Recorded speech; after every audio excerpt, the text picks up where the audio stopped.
Okay, before I started learning jazz drumming properly, I thought I was a good drummer, and I wasn't. Not only did jazz transform my drumming, but it also completely changed the way that I learn on the kit. And in this video I'm going to show you the 5 to 6 ways that jazz completely transformed the way I think, practice and improve on the kit, and how it will do the same for you. So let's get straight into it. Okay, as we stand next to one of the jazz greats here, I thought I'd give you a quick overview of the sort of breadth that jazz can offer for your drumming.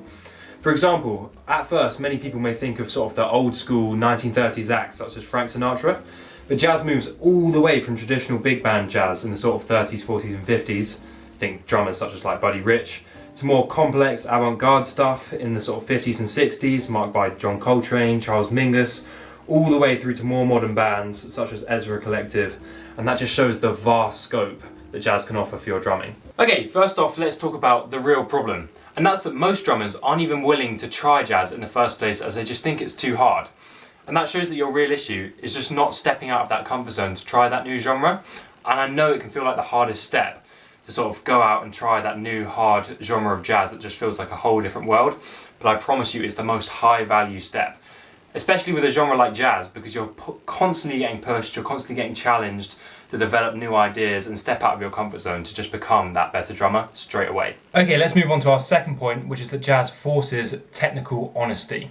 Okay, let's set the scene then. For example, quite often when you're playing in jazz, you're only going to be playing with maybe 2 other people, 3 other people, and you might be playing at a very slow tempo, at a very sort of quiet sound. For example, that's going to make you find those errors in your technique very quickly, because at those slow, quiet tempos, they will be heard. You don't have any other loud guitar or anything like that to cover you up.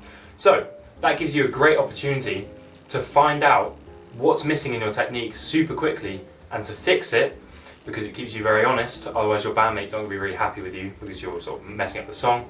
And yeah, I'm going to give a quick example of how that might sound on the ride. Okay then, so in this example we've got a song, let's say a song with quite a fast tempo, but at a quiet tempo. Sorry, quite a fast tempo, but sort of a quieter sound. And your ride cymbal needs to be at sort of this tempo.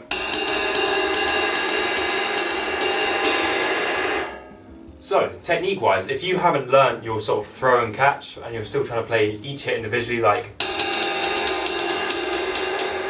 at those quiet tempos, you're going to be found out very quickly if you haven't learnt your, and you're still going.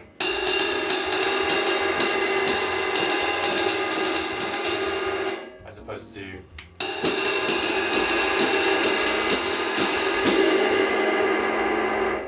so yeah, that's quite a good key example there. And if you want to hear me play some more jazz, drop a sub, because I'm always dropping little shorts with tips to help you improve your jazz drumming. That being said, let's get back to the video. Okay, for point 3, we're actually staying on the kit, and we're going to talk about how jazz trains your real-time problem solving through means of improvisation, and how that's really going to level up your problem solving on the kit.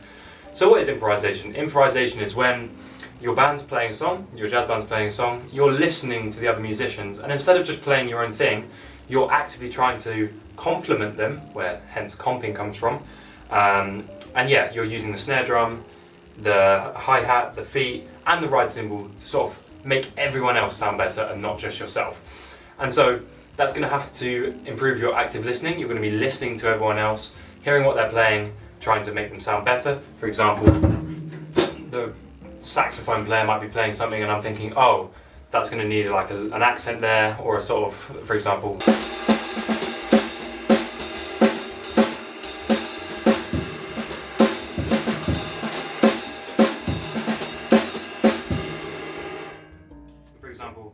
I might have thought there that yeah, the hi-hat's going to work a little bit there just to sort of click on the offbeat and stuff like that, and then the bass is going to come in when we finish a bar.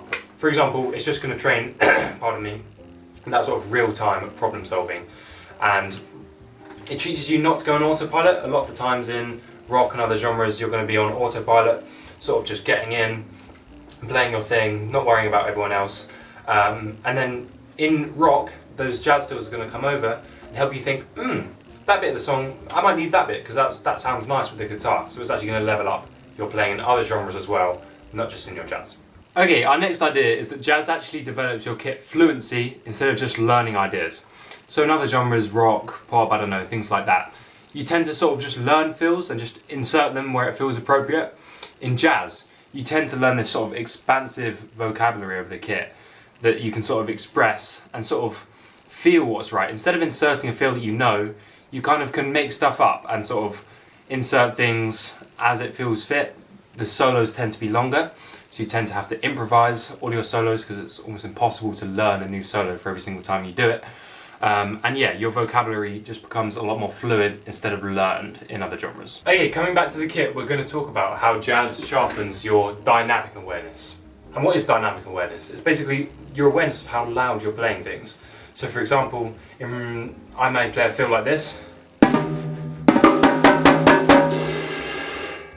or I can play a feel like. That's the basic example. Loud versus quiet. But my favourite example is, again, coming back to that idea earlier that you're playing with other people, often at quiet tempos, often with instruments that aren't particularly loud or aren't amped or anything like that.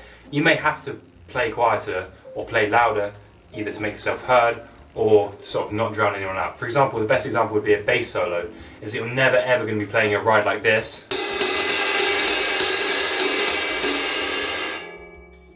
When your floor mate is trying to play a bass solo, you're going to be.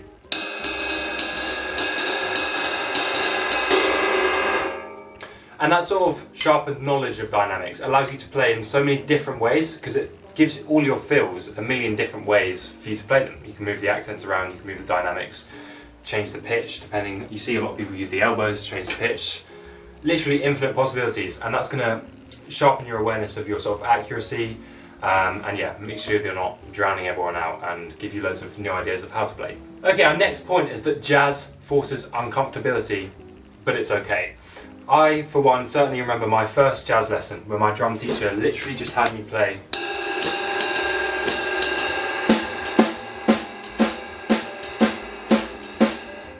And I was like, this feels so weird, my right foot isn't doing anything, my left foot is probably doing the first thing it's ever done, and I'm doing loads of different things with all the different limbs. But that's good, it literally forced me out of my comfort zone straight away, and immediately I'm learning new things. So sort of embrace that thing, whether it's the polyrhythms, the swing, the odd timing, the sort of weird accent patterns. Embrace it, because it's you learning something new, it's you learning something that you can use in other genres, and it's a perfectly good thing to feel uncomfortable, basically. Right, so let's talk about the fact that jazz forces you to get better at independent learning.